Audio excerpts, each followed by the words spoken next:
Good morning student, you are watching your own channel Physics for You and today's topic is from unit Dual Nature of Matter and Radiations and today's topic is, as you can see on the board, De-broglie wavelength। जी हाँ, De-broglie wavelength के लिए बात करते हैं।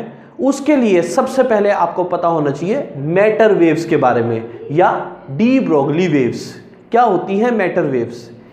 ऐसी wave जो छोटे छोटे पार्टिकल्स की होती हैं, the waves which are of smaller particles like protons, neutrons and electrons.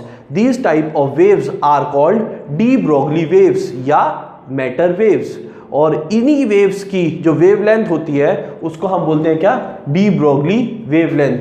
And the formula of De-broglie wavelength is lambda equals to h upon mv. Lambda equals to h upon mv, where lambda is what? De-broglie wavelength. H is what? Planck's constant. H is what? Planck's constant. M mass of the particle. V velocity of the particle. Let's start the derivation. इस derivation को करने के लिए सबसे पहले आपको formula लिखना होगा E equals to h nu.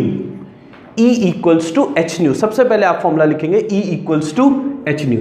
अब ये फॉर्मूला कहां से आया? आप डेरिवेशन को करते वक्त पहली लाइन लिखेंगे according to Planck's quantum theory. According to Planck's quantum theory the energy of each photon, energy of photon is E equals to H nu. H क्या है यहाँ? Planck's constant. न्यू क्या है? Frequency of constant, frequency h new.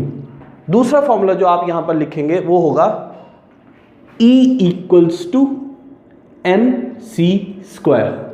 E equals to M C square. ये कहां से आया? According to Einstein, according to Einstein mass energy relationship, energy of photon, बार बार बोल रहा हूं एनर्जी ऑफ फोटोन क्या होगी? E equals to M C square. ये आया आइंस्टाइन, ये आया आइंस्टाइन की इक्वेशन से और ये आया प्लैंक्स क्वांटम थ्योरी से। ये भी एनर्जी, ये भी energy. This is equation number first, this is equation number second. From equation first and second क्या बन जाएगा?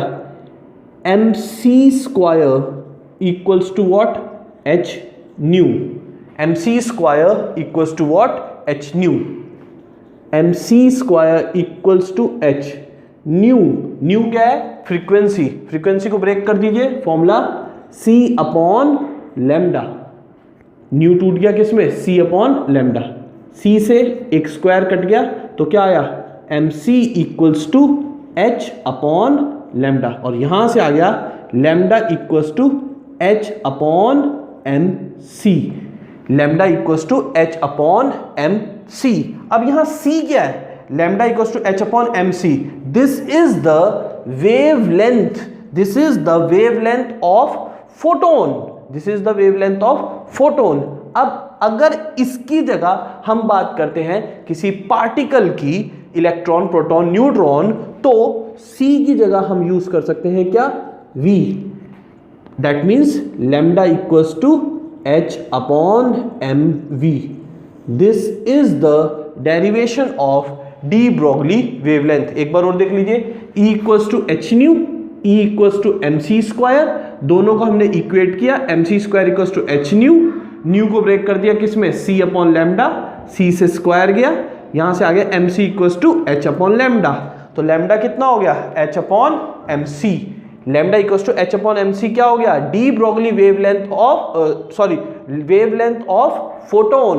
अब अगर फोटोन की जगह कोई और पार्टिकल है, मैटर, मटेरियल है, जैसे प्रोटॉन, न्यूट्रॉन, इलेक्ट्रॉन, तो हम C की जगह क्या ले सकते हैं? V। तो लैम्डा equals to H upon mv। अब यहां से क्या बातें पता चलती हैं? पहली बात तो ये, जो वेवलेंथ है वो इनवर्सली प्रोपोर्शनल है किसके? वेलोसिटी के। अगर पार्टिकल की वेलोसिटी ज्यादा, अगर पार्टिकल की वेलोसिटी ज्यादा तो उसकी वेवलेंथ कम, तो उसकी वेवलेंथ कम। और अगर किसी पार्टिकल की वेलोसिटी कम तो उसकी वेवलेंथ ज्यादा।